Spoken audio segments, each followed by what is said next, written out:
Welcome to Moments with Marianne. This is your host, Marianne Pastana. And we're here today with special guest, Myra Sack, who's here to share with us her award-winning book, 57 Fridays, Losing Our Daughter, Finding Our Way. So what does it mean to celebrate life in the face of profound loss? And how can that act transform not only grief, but those who witness it? Well, today's guest is here to share with us just that. Myra Sack is the author of the Nautilus award-winning memoir, 57 Fridays, Losing Our Daughter, Finding Our Way, and she's the founder of Emotion Inc., a nonprofit organization created to support community, movement, and ritual to enhance coping and resilience. Myra is a certified, compassionate bereavement care provider, holds an MBA in social impact from Boston University, and graduated with a BA from Dartmouth College. Her writings have been featured in the Boston Globe, People, Today, Upworthy, and many more. Myra serves on the board of the Courageous Parents Network and lives in Boston. So welcome to the show, Myra Sack. Thank you so much for having me. It's an honor. Well, what a great honor it is to have you here and to talk about your Nautilus award-winning book. Congratulations, by the way. What a huge deal that is. Thank you. I'm deeply grateful and just hope it can reach as many people who might benefit. 57 Fridays is such a deeply personal and moving tribute. When did you first feel really called to share your family's story in this way? The process for starting to write my daughter Javi's story, which ultimately is a story about love and loss, but it's really a story about how we show up for each other in the hardest times and sort of live these lives that all of us live, which are, broken, but can also be so beautiful and full. And we started, when I say we, my husband and I really started writing letters to Javi, our daughter, who would never speak a word, after she was diagnosed, which was December 17th, 2019. She was diagnosed with a fatal neurodegenerative disease, which meant she would never have an opportunity to speak with us. So we needed to figure out how we'd communicate with her, how we would speak to her soul, how we would connect authentically. And that took the form of writing these letters to her, which would start, Dear Beauty, or for Matt, my husband, Dear Peanut. And that was the beginning of our writing journey. And after she died in January of 2021, it became clear that writing would continue to be my portal to her, and that sharing our story was a way to parent her, and was also a way to be of some service, that sharing what is obviously sort of distinct and unique to us in ways that could be universal was ultimately kind of the only thing keeping me in the land of the living, so to speak. Well, I am so sorry for your loss. No parent should ever have to say goodbye to a child. And it must have been just a really heartbreaking time, and I'm so sorry. Thank you. That's really beautifully and tragically said. It's the most difficult thing, I think, to say goodbye and to sort of live a life that is so different from the one we imagined, and how to do that is my continued kind of journey, I suppose. For those that didn't know Javi, can you share a little bit about her and the light she brought into your lives? As I sit here talking to you, I'm sitting in a room that is kind of full of her essence. She loved lavender. The color lavender, for whatever reason, sort of made her feel comfortable. Her seizures and spasms sort of softened when she was wearing beautiful lavender shirts. She had these gorgeous kind of hazel green eyes. Actually, Matt and I argued when we were filling out her passport application, thinking we'd have a chance to travel with her, about exactly what color were her eyes. And so it was some beautiful mix that's maybe otherworldly, but they were so captivating. She had this giggle that could just stop a room in its tracks. It kind of came from the deepest part of her and bubbled up and just took over. She loved being outside and in nature, and I think maybe most importantly, she pushed us in her own kind of quiet, ferociously graceful way to live this life today in its fullest. And she did that really from the moment she was born. She had this kind of deep wisdom about her that honestly I wish she never had, so she could just be here and she'd be 7 this September. But she was quite a magnetic force. What a beautiful soul, and such beautiful light that she brought into your family, into your lives. And how was the whole medical process? How did your family deal with that? So Javi's diagnosis was actually a result of a medical error that was made in our genetic testing that happened pre-conception, meaning before Javi was even conceived. My husband Matt and I both pursued genetic testing because we are both Ashkenazi Jewish, which meant we were at greater risk of carrying some of these fatal neurodegenerative diseases. And unfortunately and tragically, Javi was born without us realizing that Matt was in fact a carrier for Tay-Sachs disease. And so what that meant was that because we were both carriers, Javi had a 25% chance of carrying the disease as well, of being affected by the disease. And so we spent the first year of her life assuming that everything was fine, that we had done all of the proper genetic testing and that Javi was just developing a little bit slower than her peers, and that we would sort of keep our type A tendencies at bay and let her be who she was.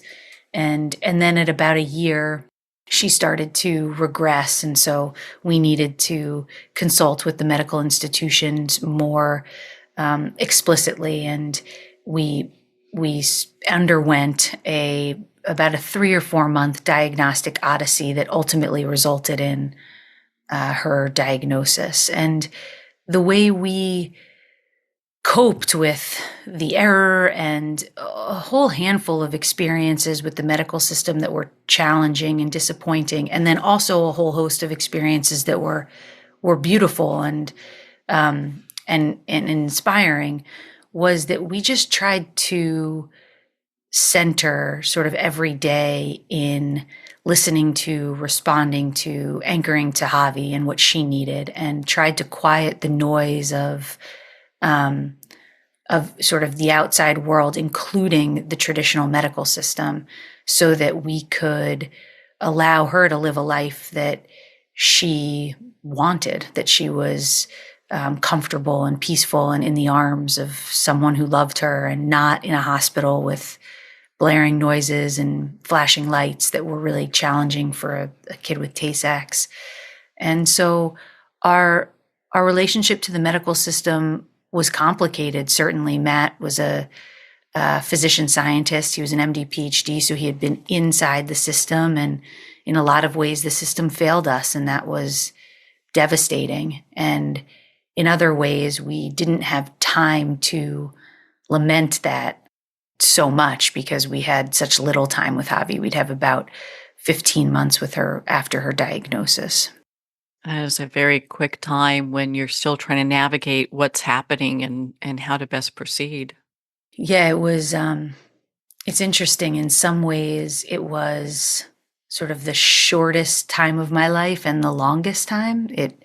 In that way, time sort of collapsed on itself, and we entered almost this space that was on a different level, a plane that was on a different level of living. And that was because we had to constantly sort of balance what it was like to live in the mundane and the everyday, and what it was like to try to create sacred spaces and sacred moments so that, 5 years later, I can feel and touch and be with her in a way that is not even close to enough, but that gives me some sense of a real relationship to her. And ultimately that's what we have. What are some of the rituals that your family created during this time? The most profound ritual that we still do today was something that we called birthdays. Birthdays came out of this idea that we couldn't wrap our head or heart around the fact that Javi would only have two birthdays on this earth. That just seemed unfathomable and unfair and cruel.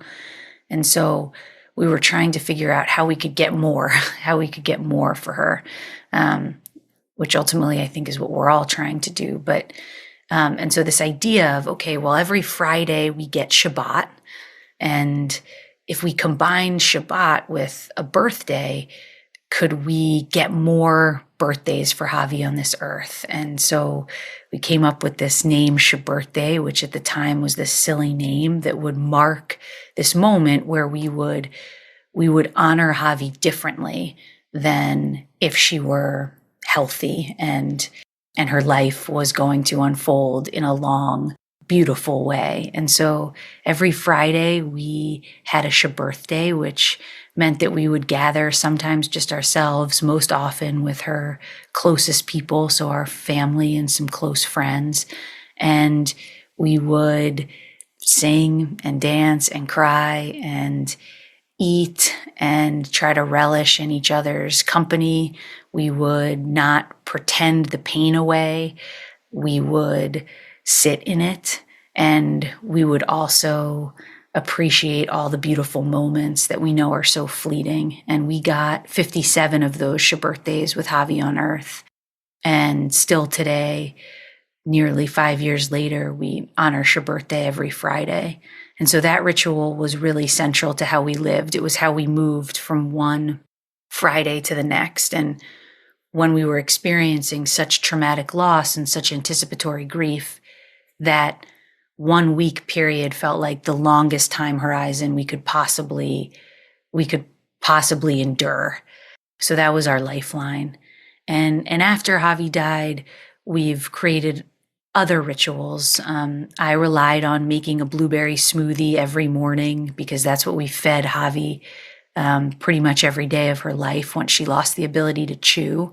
And so just hearing the blender, seeing the vibrant blue-purple color, and getting to taste what was her smoothie was something that got me out of bed and connected me to her and our lives together. And now we continue to write her name everywhere we possibly can. We often have friends and family place coffee orders in her name so they can hear the barista say it out loud.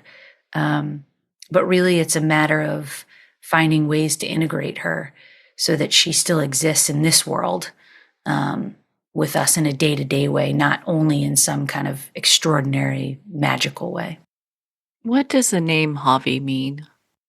Javi means life. It comes from Hebrew, chai, and we found it on a list. It was offered as a nickname for Hava. We felt like Javi was a playful version of that. And her middle name, Lev, means heart. And so her name means life and heart, which I had no appreciation for how sort of tragically beautiful that would be. It's a beautiful name. It's a Thank you. beautiful name. How did you and your husband, Matt, really kind of navigate the emotional aspect of all this? The rituals are just so profound and so heart touching. And I think it gives a lot of people hope. But beyond the rituals, how did you guys navigate that emotional pull? There was a lot of learning about what we were actually feeling, this notion of being self-aware enough to know what we were feeling so that we could figure out what we needed in any given moment. We started doing something where every morning we'd wake up and look at each other and ask the other person, what do you need today to be okay? And a lot of times that just meant maybe taking a 10-minute walk or eating something healthy. But doing that sort of audit came first from a place of actually accessing the deepest parts of us. Were we in anguish? Were we in envy? Were we in yearning? And sort of being really granular about what we were feeling gave us the tools to express how we needed to exist in that day, in that moment. And so we turned to a lot of reading, spiritual books, mystical books. Grief education became a really important sort of staple in our house, trying to understand from people that we came to trust and respect what did living in grief actually mean for us, and what would it look like to sort of fully inhabit it, so that we could live lives that were big and bold and not, small and scared, I guess. But that process is a difficult one and requires lots of time and attention and energy. And ultimately what it gives you is a sense of self-trust, because there is so much misunderstanding, I think, about what it means to really live with life-disrupting loss, that for grieving people like me, if I don't fully understand what I'm feeling, it could be easy to get kind of knocked off balance by people who say and do things that, might be harmful. So arming ourselves with the kind of psychological Teflon and emotional self-awareness was, I think, probably the most important skill. I think anytime we lose somebody, there's always well-meaning people that say or do things that, for whatever reason, have a cut. And we know that they don't mean that, but at the same time, it's like, oh, that really hurts, and that's a tough one to deal with. And it has me kind of thinking, so what did grief teach you about love that you didn't know before losing Javi? That is such a beautiful question.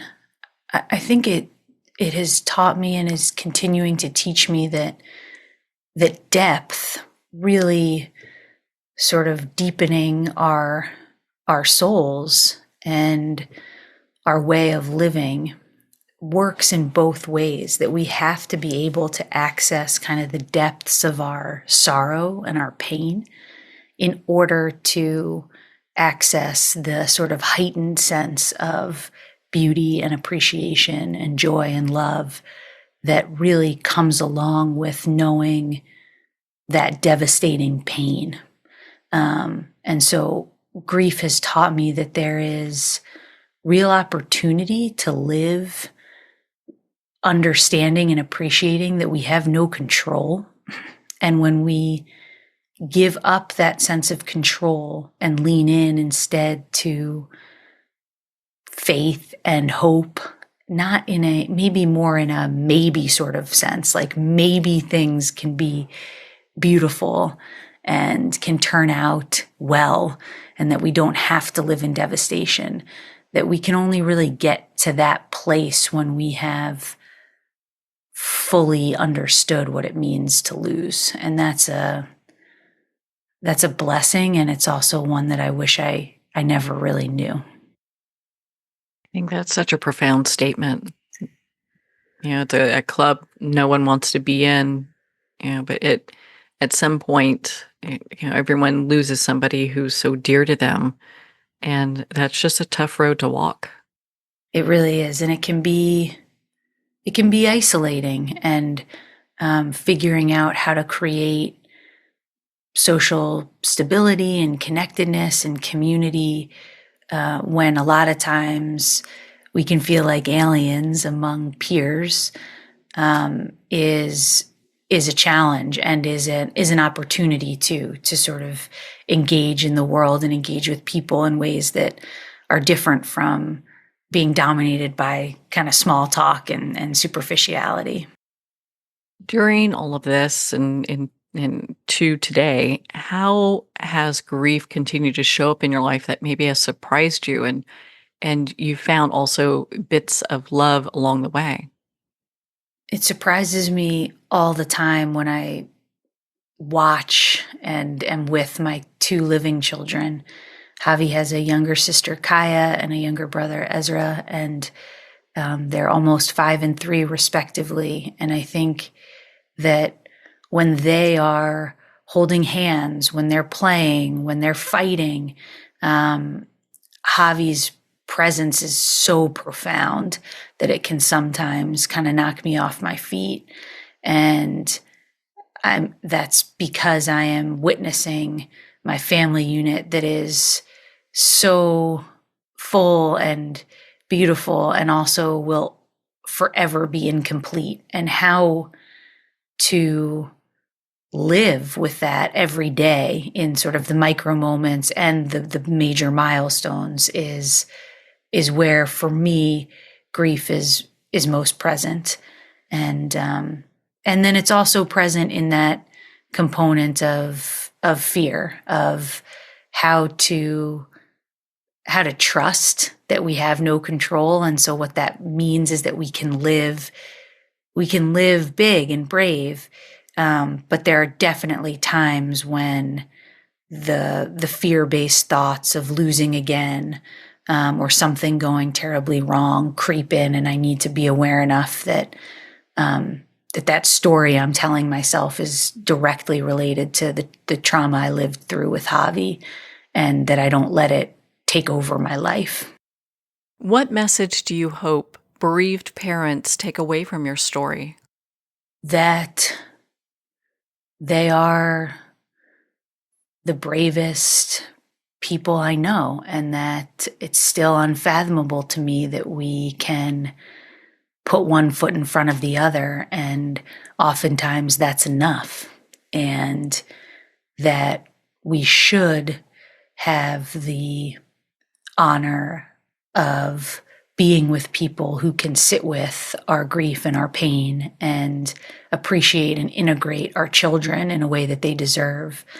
And so often that doesn't happen for us, and that is a huge missed opportunity to create a culture and a community of people that really honors and respects grieving parents, as opposed to fears and sort of sidelines them. That's really profound. Thank you for sharing that. How would you define strength now, having lived through this experience? Strength is about being totally shattered and still seeing the possibility of life as beautiful and generous. And it's about being shattered and also being able to open ourselves up to new love, to new experiences, to, in my case, to new children. And I think strength is also about having the self-awareness to know what is good and right for us, and sort of standing in that space with deep conviction. Thank you for sharing that. What would you say to someone who doesn't know how to support a grieving parent and they're just looking for a way to be present? In my experience, the best thing is to just try to come to know the child who died, and to genuinely ask about that person, their name, who they were, what the parent misses, to sort of lean into their loss experience in a way that fully honors what it means for their child to not be here. Because all we really want as parents is for our children to matter, to feel like they belong. And so anyone who's trying to show up for a grieving parent has the opportunity to do that by asking their name, and not being afraid of the tragedy. Well, thank you for sharing that with us and just really sharing your story. It's such a profound story. And I think it touches so many people because you're so heartfelt in the way that you have written this book. It's such a beautiful tribute to Javi. Thank you, Marianne. What work are you doing now in the grief space? I started an organization that's called Emotion, and we combine the power of movement, community, and ritual to offer communities of care, as we call them, for people who are grieving. And those communities of care take different forms, but our kind of primary programming is something called a movement community. And these are communities of people with lived experience that get to move together with their grief. Some communities run, some walk, some hike.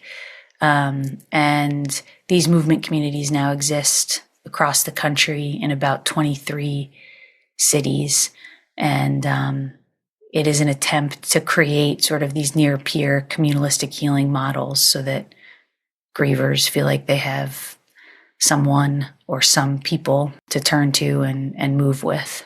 That's such an important piece. Is it because people tend to isolate during their grieving process and they need an outlet? I think it can be so isolating to be in grief because, as we talked about, there's all these well-intentioned people who really don't know how to carry the loss with us. And so we can isolate because it's just a lot more comfortable, actually, to isolate than to sort of exist in this world that's grief illiterate. And so trying to kind of build these communities of care is a way for grievers to exist in the everyday world, but surrounded by people who can hold their pain as well, because they know the deepest pain too. What do you hope readers carry with them after turning the final page of 57 Fridays? That it's possible to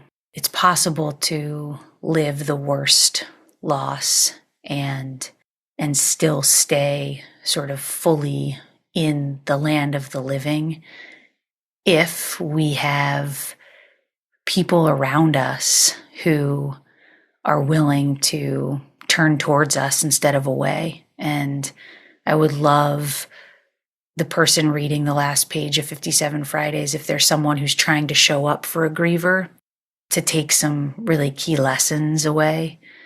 And if someone themselves is grieving, to just see the sacredness in themselves and to be gentle with the tremendous, extraordinary pain they're carrying. Where can our listeners and readers connect with you and learn more about your work and be part of your communities?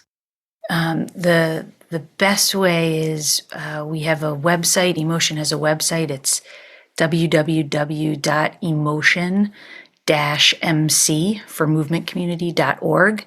I'm also on LinkedIn and a few other social media platforms, just my name, Myra Sack. Well, Myra, thank you so much for taking the time to be on the show with us here today. Thank you so much for having me and for trusting me with your incredible listeners. Well, thank you, Myra. It's been such an honor to spend this time with you and to talk about your award-winning book, 57 Fridays, Losing Our Daughter, Finding Our Way. 57 Fridays is available at Amazon, Barnes & Noble, and all indie retailers. And remember, support our indie bookstores. If you don't see it on the shelf, just ask for them to order it. Well, we're at the end of our time today. I'd like to thank everyone for tuning in. You've been listening to Moments with Marianne, where we make every moment count.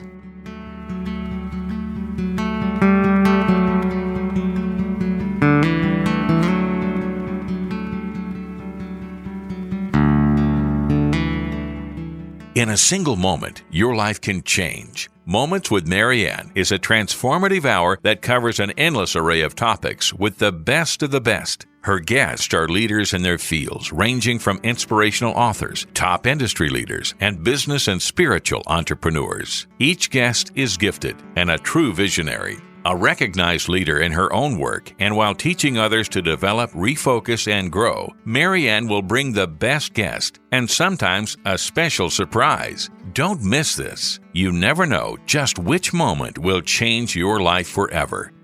Make sure to tune in and visit momentswithmarianne.com for more information.